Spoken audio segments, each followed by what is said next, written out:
25 फरवरी 1995, 40वां film fair समारोह मुंबई। आ गए मेरी मौत का तमाशा देखने।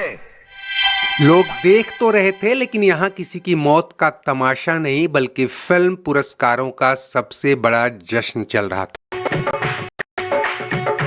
1994 की फिल्मों के लिए फिल्म फेयर समारोह में जिस फिल्म का जादू सबके सिर चढ़कर बोल रहा था, वो अब भी देश के ज्यादातर सिनेमाघरों में चल रही थी और शायद ही कोई शहर, कोई रीजन होगा जहां इस फिल्म ने गोल्डन जुबली न मनाई हो।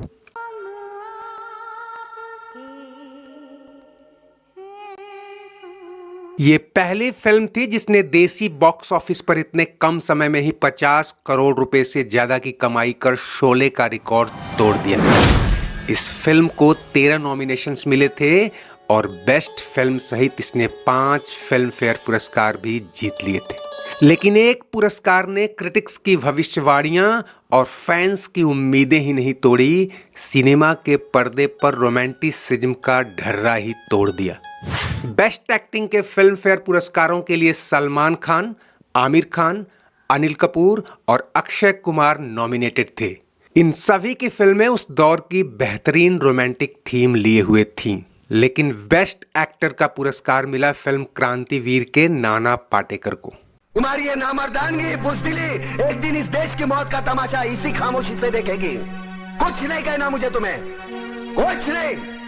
वही नाना पाटेकर जिन्होंने 1993 में ब्लॉकबस्टर फिल्म तिरंगा में संवादों के शहंशाह राजकुमार का ग्लैमर भी फीका कर दिया था। और क्रांतिवीर की सफलता ने सिनेमा के पर्दे पर एक नए किस्म की नायकी की मोहर लगा दी थी। जैसे साल 1973 में पर्दे पर एंग्री यंग मैन की दस्तक ने रोमांटिक हीरोज को दाएं बाएं धकेल दिया और अगले एक दशक तक गुस्सैल तेवरों का जलवा कायम किया, ठीक वैसे ही इस हीरो ने सिस्टम के खिलाफ अपने गुस्से और सनक मिजाजी से दर्शकों का नजरिया और फिल्म मेकर्स का रुझान भी बदल दिया था। मेरा तो विश्वास उठ गया इस कानून से। कौन सा कानून, कैसा कानून? ये कानून तो चंद मुजरिमों की रखेल बन बैठा है। ये देखने में यंग भले न था, लेकिन उसकी आवाज में रवानी थी और अंदाज में जवानी थी। वो रोने की जगह हंसता था और हंसने की जगह रोने लगता। वो कब ट्रेजेडी को कॉमेडी में बदल देता, ये लोग समझ नहीं पाते। इस किरदार को एंग्री यंग मैन नहीं, एंग्री मैड मैन कहना ज्यादा सटीक होगा। आज तक मुझे ऐसा लगता था कि फिल्म फेयर के अवार्ड खरीदे जाते हैं। मुझे मिलने के बाद लगता है नहीं खरीदा जाता। हर एक को ऐसा ही लगता है। अगर नहीं मिलता तो मैं बोलता वहां से, ये उन्होंने खरीदा। क्या करूं, आखिर में इंसान हूं ना, ऐसे ही लगेगा। शुक्रिया, शुक्रिया।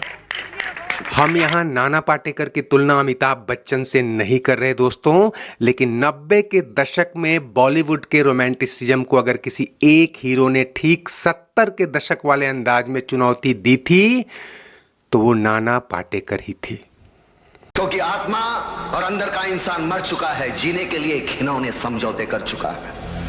साला एक मच्छर आदमी को हिजड़ा बना देता है।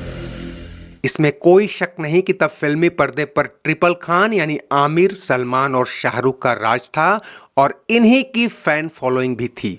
ऐसे में नाना पाटेकर एकमात्र अभिनेता थे जिन्होंने अपने एंटी हीरोइक रोल से दर्शकों का ध्यान ही नहीं, बॉक्स ऑफिस का रुझान भी अपनी ओर खींच लिया था।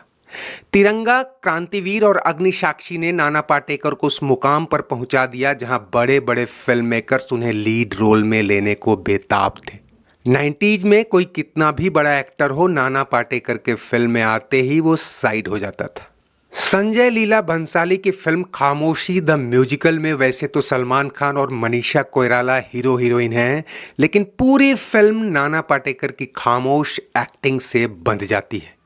उम्र की ढलान पर भी उस दौर में नाना पाटेकर उस दौर की टॉप हीरोइनों के अगेंस्ट लीड या एंटी हीरोइक रोल में कास्ट किए जाने लगे थे। मनीषा कोइराला, माधुरी दीक्षित, रवीना टंडन, मधु से लेकर उस दौर की किसी भी बड़ी हीरोइन के लिए अब नाना के साथ काम करना बड़ी बात हो गई थी। तिरंगा और क्रांतिवीर बनाने वाले मेहुल कुमार ने जब 1999 में फिल्म कोहराम में अमिताभ बच्चन के साथ नाना पाटेकर को कास्ट किया तो ऑडियंस कंफ्यूज थी कि कौन किस पर भारी पड़ेगा। स्क्रिप्टिंग इस कदर बुनी गई थी कि कोई किसी पर भारी न पड़े और फिल्म 2 सितारों की फैन फॉलोइंग को भुना ले। हालांकि फिल्म बॉक्स ऑफिस पर नहीं चली, लेकिन नाना पाटेकर के प्रोफाइल को एक नई ऊंचाई दे गई। শোনো বাবু মশাই আমি তেরে দিওয়ানে তুমি গোষ্ঠী বলে মিষ্টি হলে नाना पाटेकर का वास्तविक नाम विश्वनाथ पाटेकर है और उन्होंने लोअर मिडिल क्लास जिंदगी के जितने संघर्षों को जिया उसे अपनी एक्टिंग में भी उतारा। कलात्मकता उनके स्वभाव में थी। फिल्मों में आने से पहले वह पोस्टर डिजाइनिंग का काम करते थे और रंगमंच से भी जुड़े थे। 1978 में गमन जैसी फिल्मों से छोटे मोटे रोल का सफर 80 के दशक में आज की आवाज, गिद्ध, अंकुश तक पहुंची और अब उन्हें पहचाना जाने लगा। लेकिन नाना को पहली बार बड़ी पहचान मिली फिल्म प्रतिघात में उनके इस रोल के लिए, और फिर उन्हें एक सशक्त खलनायक के रूप में भी देखा जाने लगा। फिल्म परिंदा में उनके रोल ने बड़े बड़े क्रिटिक्स को भी प्रभावित किया। सितारे चमके तो उन्हें खलनायकी से हटकर भी रोल मिलने लगे। साल 1991 में नाना पाटेकर ने खुद एक फिल्म डायरेक्ट की, प्रहार। मिलिट्री बैकग्राउंड पर बनी इस फिल्म के लिए उन्होंने खुद आर्मी ट्रेनिंग ली थी। माधुरी दीक्षित के पीक करियर में उन्हें ऐसे रोल में देखना कोई नहीं चाहता होगा, लेकिन फिल्म को काफी सराहना मिली और प्रेसिडेंट अवार्ड भी। यहाँ तक नाना को आर्ट या पैरेलल फिल्मों के करीब ही देखा जाता था, लेकिन साल 1993 में आई तिरंगा में शिवाजी राव बागले की भूमिका ने उनके प्रति फिल्मकारों का नजरिया बदल दिया। यह फिल्म उस साल की तीसरी टॉप ग्रॉसर थी। उसके ऊपर सिर्फ गोविंदा की आंखें और संजय दत्त की खलनायक थी। इसके बाद नाना पाटेकर के पास लीड रोल वाली फिल्मों की लाइन लग गई। ज़्यादातर क्रिटिक्स मानते हैं कि इस दौर में नाना पाटेकर की जो फिल्में फ्लॉप भी हुईं, उन्होंने लागत वसूल ली। वैसे भी वो फिल्मों को लेकर सिलेक्टिव थे। ऐसे में साल में 2 या ज़्यादा से ज़्यादा 3 फिल्में ही आई होंगी। 2000 के बाद नाना पाटेकर का क्रेज भी डाउन हुआ। शक्ति, अपहरण, ब्लफ मास्टर, फिर हेरा फेरी, टैक्सी नंबर 9211 और राजनीति को छोड़कर ज़्यादातर फिल्में नज़रअंदाज की गईं। लेकिन साल 2007 में सुपरहिट वेलकम ने उन्हें खलनायकी या एंटी हीरो की भूमिकाओं से अलग कॉमेडी की ओर धकेल दिया। उनकी कॉमेडी भी अलग तरह की थी, जिसे नाम दिया गया सीरियस कॉमेडी। लेकिन लोगों के दिमाग में आज भी उनकी अमिट छवि एंग्री मैडमैन वाली ही है। एक ऐसा हीरो जो अपने व्यंग्यात्मक संवादों से सिस्टम की बखिया उधेड़ देता था, करप्शन, क्राइम और कम्युनलिज्म तीनों पर धारदार हमले करता था। नाना पाटेकर के कई डायलॉग आज भी लोगों के जहन में ताज़ा हैं। दोस्तों, बॉलीवुड के शहंशाह अमिताभ बच्चन हो या साउथ के थलाइवा रजनीकांत या फिर कमल हासन, इन लीजेंड्स ने साबित कर दिया है कि अगर अच्छी स्क्रिप्ट मिले तो आज भी उम्र कोई मायने नहीं रखती। जानी चाहिए कि लंबे अरसे बाद सही, नाना पाटेकर को भी कोई ऐसी स्क्रिप्ट या दमदार रोल हाथ लगे जहां वो अपना पुराना रंग दिखा पाएंगे।